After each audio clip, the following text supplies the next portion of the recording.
How is it going, you lovely lot? Something is different today, and I would love to get your opinion on it to start today's episode. I have turned off my regen face pack. Yes, we have the photorealistic face pack that I've used. A comment that I've seen a couple of times recently has been, there are too many duplicate faces, and it's definitely an issue with the face pack I used. The alternative is these faces here. Here's Dylan Tierney, the signing of last episode. Would I have spent 15 million on him if he looked like that? Maybe not, but then again, how can I judge? I look as homeless as he does with this attempt of a beard I'm currently rocking. But anyway, down in the comments, I'd love you to let me know realistic photo regen faces or the fake ones. I'll probably leave 2 comments, and whichever one gets the most thumbs up, that's what we will go with. But yeah, I'm not really fussed either way, but I do just feel like I'd rather have duplicate faces than the e-fit criminal faces. But you know what? The ball's in your court. I believe in a democracy here. Now, today we've got another slightly different episode. Yesterday we did a deadline day episode. Today we're coming back for the FA Cup where, if we have a quick look at things here, we are playing against Everton at home. If we win this game, I believe we're at home against Aston Villa. The winner of this game plays Aston Villa. If we win this game, we're obviously going to do that today. If we don't win this game, I don't know what the plan is other than I've got a youth intake coming up, which isn't very exciting. And to be honest, there's 10 games left of the league season, so my prerogative might be to just put a nice bow on the league season today, and then tomorrow, transfers. Does that sound good? Maybe that's the plan. Premier League promotion feels all but a certainty right now. Especially because in the month since you were last here, we have gone unbeaten, including a win in the FA Cup 4th round. I think it's safe to say the reception to the new record transfer in Dylan Tierney last episode was mixed, but I don't think it needs to be mixed anymore. 11 minutes into his debut.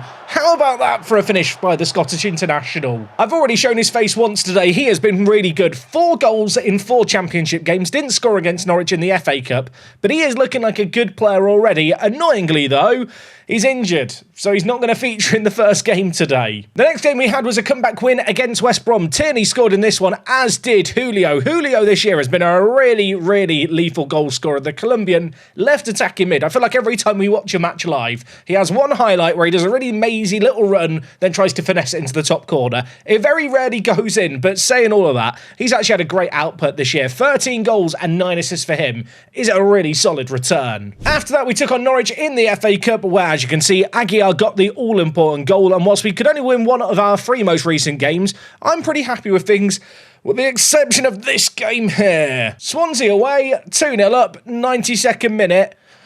We drew 2-2. Not overly convinced there's a way to put a positive spin on this. Yeah, they scored in this game, and we were guilty of just perhaps being a little too attacking. I bigged myself up last episode for being really reactive and, being sensible. 2 goals up, I didn't think I needed to change things. I didn't think we needed to go more defensive. Maybe I should have done. Williams popped up with a chance that got cleared away by Hardy, but only as far as Sec. And just a matter of seconds later, Swansea would do it again. Duarte involved in both of these goals this time. Goal scorer at the near post. It's weird, right? Last year, Charlie Hardy was in the Championship Dream 11. He had a great season last season. We've shifted our tactical system this year, and I don't feel like he's been as good. When you look at the stats, it doesn't seem like he's actually dropped off that much. But I think there's a little bit of an element of doubt creeping in my mind as to, is he good enough for us in the Premier League? Because I feel like that is the lens I have to look at all my players through now. He did keep a clean sheet against Southampton as Aguiar picked up a hat-trick, and following on from that, 1-1 against Hull, an annoying this one, the only silver lining, Sheldon Gordon getting on the goal-scoring sheet. This is a man who at the start of the year I was thinking about loaning out, but to be honest, I've really not been enjoying watching Kosa Hassi play out on the right-hand side. I've started to play Sheldon more as an inside forward. He's actually played pretty well. I mean, 8 appearances, 4 assists, 1 goal, the goal coming in the Hull game. And he is a player who, after his loan last year, I thought I was going to loan out again. There wasn't really any interest, and he's kind of just fought his way into the first team, which is pleasing. He's improving a lot, and he is a player who my scouts do think is really, really talented. If I had a concern, I feel like when I look at his current ability and maybe how much he needs to improve to play for us in the Premier League, it's quite a big gap. Speaking of big gaps, we are running away at the top of the championship. We are 21 points clear of Millwall. There's only 30 points left on offer. So in all reality, in the next 4 or so games, we are probably going to have our promotion spots wrapped up. As for QPR, they've been on a stinky run of form lately. Only 2 wins in their last 5. I mean, we've actually pulled really far clear of them too. We have the most goals in the league, but we don't have the top goal scorer. Adamida of Millwall is just tearing things up. And I feel like when you look at Adamida, it makes Aguiar seem really, really good. The fact that this man at 32 is the top goal scorer in the championship is kind of wild. BJS is leading the way with 15 assists. Unfortunately, he's injured today. He almost came back from injury, but yeah, he's not ready to come back. So yeah, he's been sat out the team lately. That's why Gordon's been playing. And in terms of the highest average rating, it is Aguiar right up there alongside Maria Garcia, Julio, BJS and Sassy. Yeah, the kind of players that you'd expect to see up there, really. I have absolutely loved Aguiar this year. He has been so good. I thought, I might live to regret turning down, I think it was 6 or 7 million in the summer from Oxford. To be honest, I feel like I could probably get even more for him now. He is a man who has only just turned 23. He is still young in the grand scheme of things, and he is having one of his best seasons ever. Last year, a bit of a wobble in the championship with the step up. This year, he has really forced his way into being the main man for us. Anyway, today's episode is going to go one of 2 ways. Either we're about to go on an FA Cup run, or it's going to be a bit of a weird end to the championship season with a youth intake thrown in. We are taking on Everton. We are at home for this game. And in terms of team news, I already kind of mentioned the fact that Dylan Tierney's out and BJS probably shouldn't even be on the bench. In terms of the starting 11, Ambrosio is recalled. I think this is the first time. No, it's the 3rd time he's playing for us since we recalled him from his loan. I think it is only his 1st or 2nd start since we kind of brought him back in on loan, having sold him to Liverpool. His value at Liverpool excites me. As a reminder, there is a 50% sell-on. There is a bit of an incentive to try and develop him. He is going to be playing alongside Gordon, and in the final third, I need to get Aguiar in. Aguiar for Moseni. Moseni's been weird. He started off this season red hot, and he has not been red hot lately. I mean, he's had the odd good appearance here and there, but he has been very, very kind of meh. I feel like that's the best way of reviewing him. At the same time, 11 goals from your second choice striker when you're playing a single striker system, I don't think that's overly cause for concern. Rest of the team is at full strength. I'm looking at this defensive core thinking you guys need to be good. I'm actually wondering, I'm going to make a late change here. This might be controversial. We're playing Premier League opposition today at home. Obviously, we're about to be promoted to the Premier League. Ambrosio, I could play, and I've just said I'm going to play him. I'm not going to play him. I'm actually going to try out playing a 3 at the back. And the reason for doing this is kind of simple. I think in the Premier League, this is going to be the system I need to play and just try and hit teams on the counter like we did for our first season in the Championship.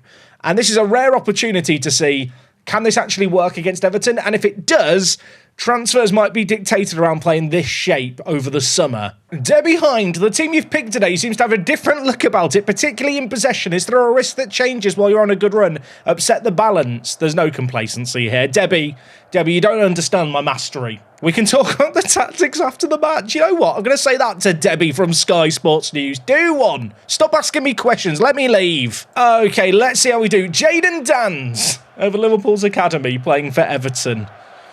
That makes me feel uncomfortable. I feel itchy. Okay, let's get into this. Let's get ready to rumble. Maria Garcia doesn't always have the best reputation when it comes to discipline. A foul inside the first 11 minutes is a surefire way to get put on the referee's radar.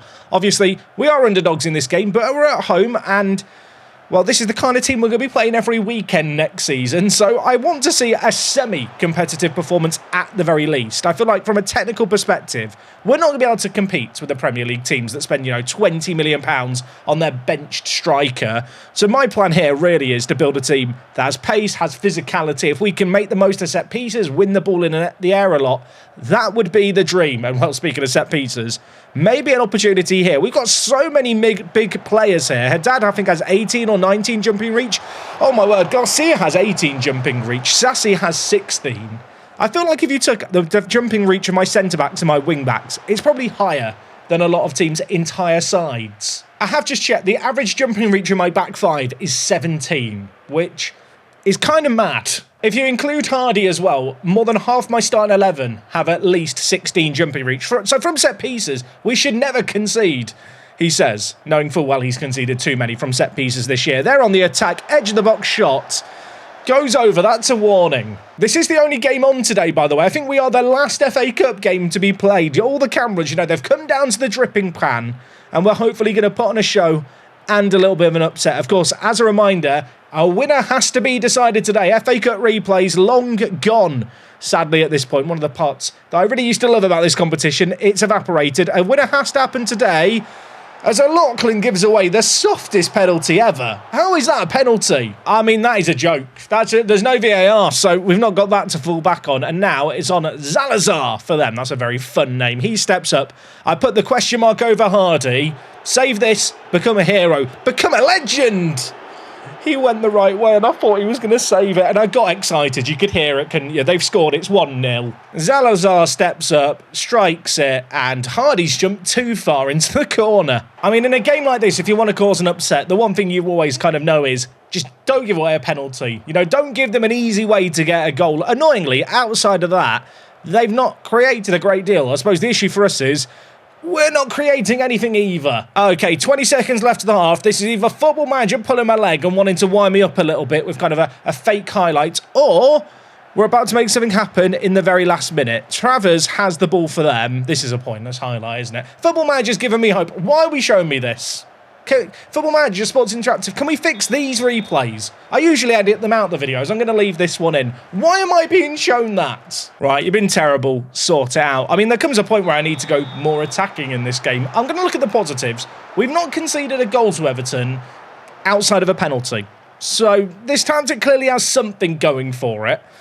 Unless, of course, they now go on to score a load more in the second half. Sooner rather than later, I'm probably going to have to throw on that attacking midfielder that I kind of took off the pitch last minute before the game. Ball's played through the middle here. Lachlan wins it nicely. The inside forward, Quinones, tucking in narrow. Sassy with some space to attack into. Julio plays it. Aguiar! Saved by the keeper. It was offside. It wouldn't have counted. But a counter-attack is good to see. Right, encourage the players. Give me some green, happy, smiley faces. There's the dopamine hit. I'm looking at the ratings of our attackers. They are actually tragic in this game. Like, it's like a 6.25 average across the front three. Let's make some changes. Kosahase on, Silva on, Maseni, on you come. I mean, it might be a little naive. It might be a little soon to do it. I'm going to go to the more attacking shape as well here. We'll keep Haddad on alongside a Lachlan and Tierney. Tierney's got a little injury. I've got to bring him on here. You know, the big boy, the £15 million man, he'll be fine. I'm also going to go from positive to attacking here. At the end of the day, we need a goal. You know, positivity, possession, woke. Don't need that in our team. We need goals.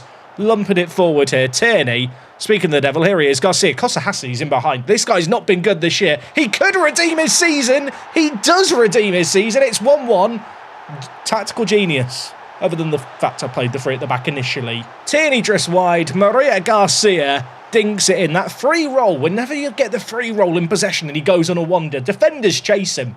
It's like they're playing tag in the park. Kosahase found a pocket of space. And how about that for a finish from a man who's really been out of favour this year? That goal has come massively against the run of play. I'm going to stand attacking, if you're wondering. I feel like having scored, I'd rather go on the front foot and try and make something happen than risk this game going to penalties. Because our penalty record here at Lewis FC is nothing short of tragic. Like, penalty shootouts have never been kind to us.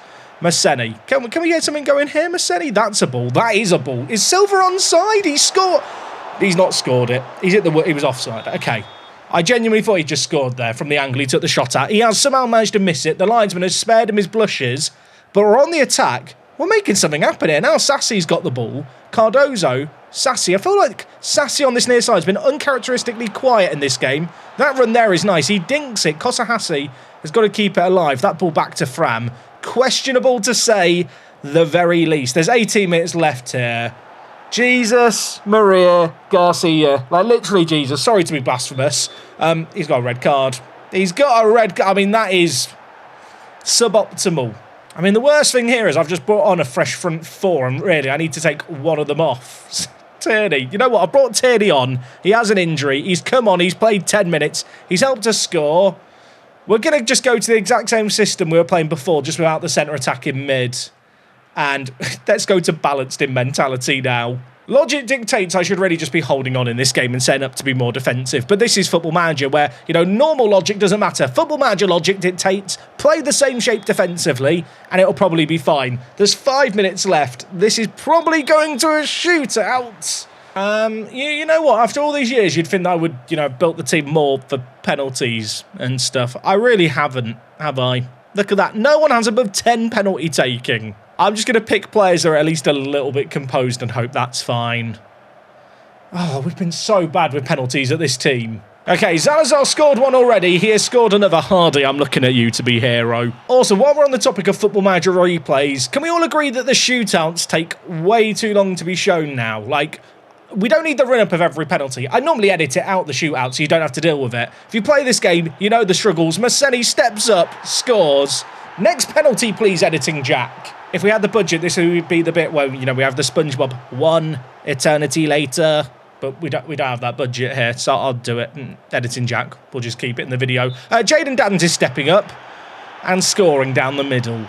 I don't think I mentioned it earlier, it's raining again today. Kosahasi steps up, he scores. That was an awful penalty. The goalkeeping was even more questionable, though. Okay, Asnu up next, shoots, scores. Okay, Captain Cardozo up next. The number 27. Can he bring the pain?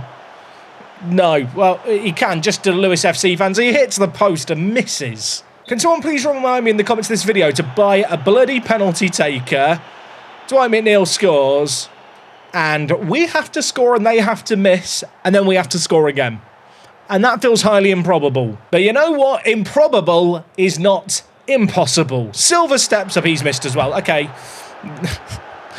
let's leave this game. Impossible is nothing. Or something. I'm sad. Tell us what happened out there today. I don't want to talk about it. I need to watch the game again for a clearer perspective. YouTube.com/WorkTheSpace, by the way, Chris. Can I leave? I can leave. I don't know why I'm doing the tunnel talks. I've not delegated them yet because we've not had that many. I mean, I love Maria Garcia. I'm not sure about this picture of him. I'll be honest. I think that's why he's got a red card. You know what? I've shown you a bad face there. Let me show you a better face. Haddad. Just as a reminder, there is a poll down in the comments. Haddad. He looks like he should be on a list. Well, that does put us in a bit of a weird predicament where the season is all but done. We've got an intake in 8 days. I'm going to go forward to that. And then I think we're going to try and get to the trophy lift and see how much money I'm given going into a transfer special next episode. Okay, folks, youth intake day. I have spent millions of pounds on our facilities and our intake over... I don't even know how long at this point. There is actually, it seems, maybe a usable player in here. He's not an elite prospect, but Richard Hooper Stewart is apparently top. And I don't know what I'm expecting to look at. This guy's never played in the Premier League, is he? Apparently he could improve a lot.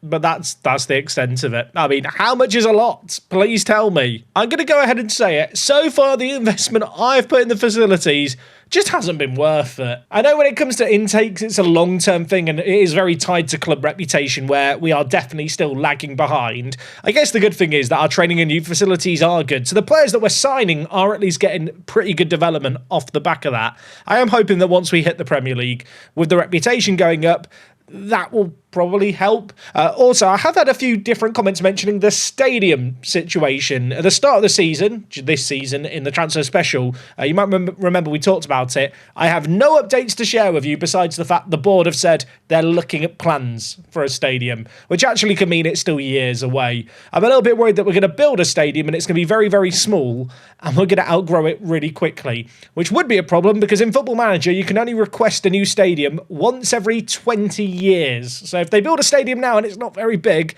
we're probably stuck with it for life. But the youth intake has nothing to be positive about. Let's find something to be positive about. Sassy, still developing well. You love to see it. Oh, and I have just beaten Sunderland 1-0, which has now secured us a playoff spot. We are only maybe a game or two away from securing promotion and the title.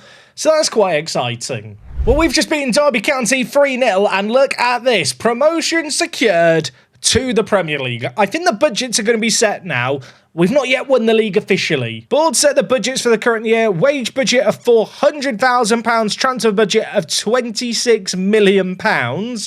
I'm not going to lie, I was kind of hoping it might be a little bit more. The other thing I'm wary about is the fact I've got a lot of wage kind of increases after promotion that have not kicked in yet. And I'm not sure if there's a place where I can actually see them, because that's definitely going to see the wages going up a little bit at the club. Annoyingly, on this screen here, I can't add a column for the top division kind of promotional wage rises.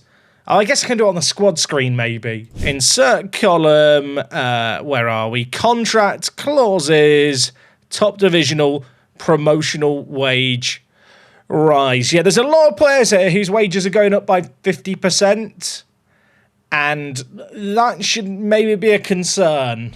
I hate to say it, I've used AI to do the calculations. The current players with top divisional promotional wage rises currently are paid £106,000, and with all these rises factored in, they are going to go up to £145,000. So actually, it's only a £40,000 kind of wage increase for all these players already at the club, which doesn't seem so bad all of a sudden. Anyway, promotion is one thing. I want to hoist some silverware, please, Football Manager. So I'm just plodding through to the next match, which should be the one where we secure the title, but annoyingly, there was an international break. But I saw this inbox art and thought, let's have a look at it. It's the next-gen top 50 Wonderkids.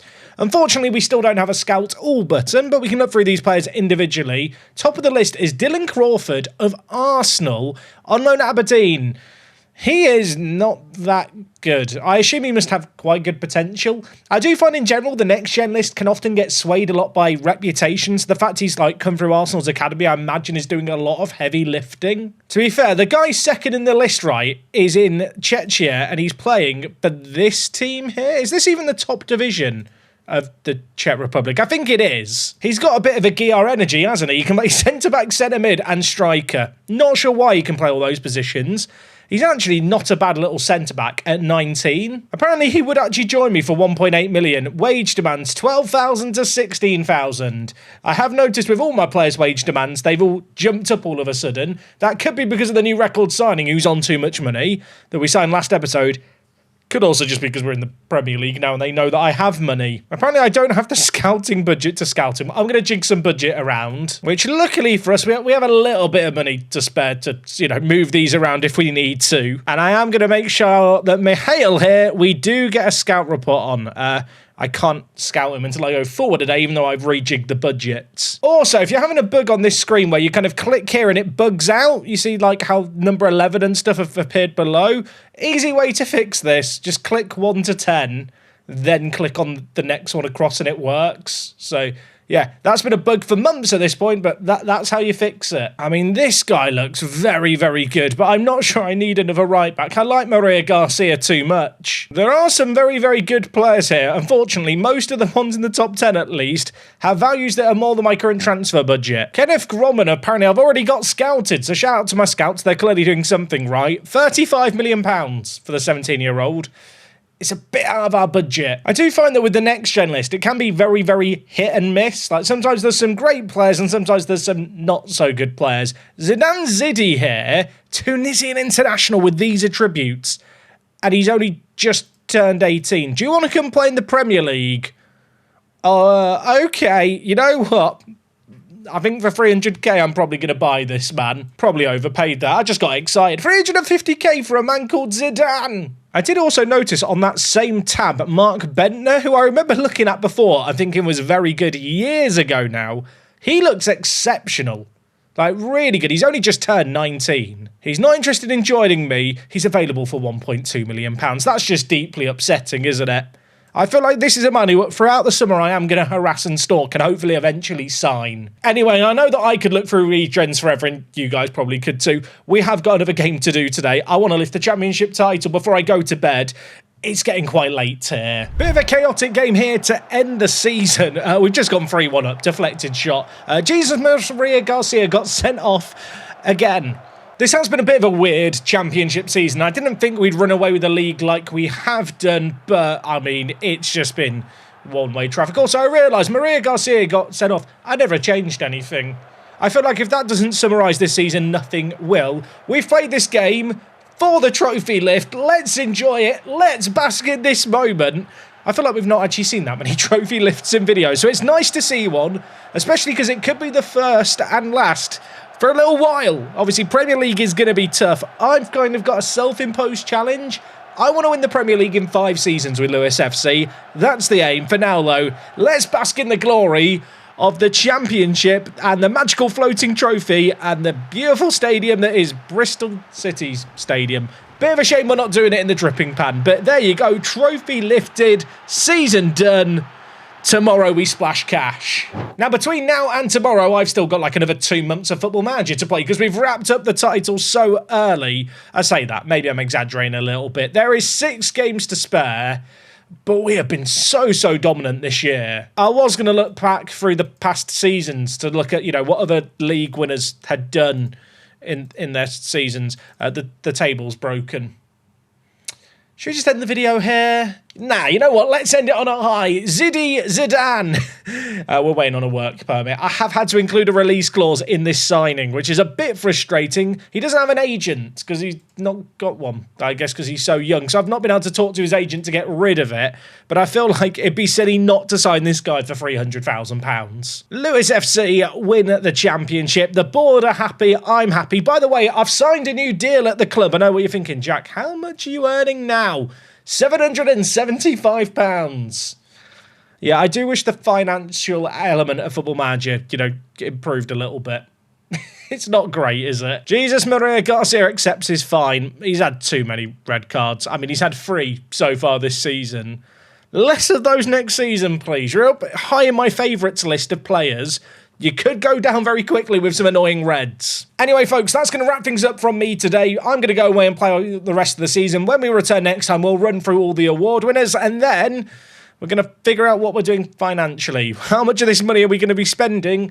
I'm going to hazard a guess quite a lot of it. Let me know as well down in the comments, what would you do tactically? Stick with what we played this year, or is the counter-attacking style that we played against Everton the way to go? I'd love to know your thoughts down in the comments. Besides all of that, we're back tomorrow with a big one. I'll see you guys for it. And until next time, it is me, Jack, and I will talk to you guys in a bit. I'm out.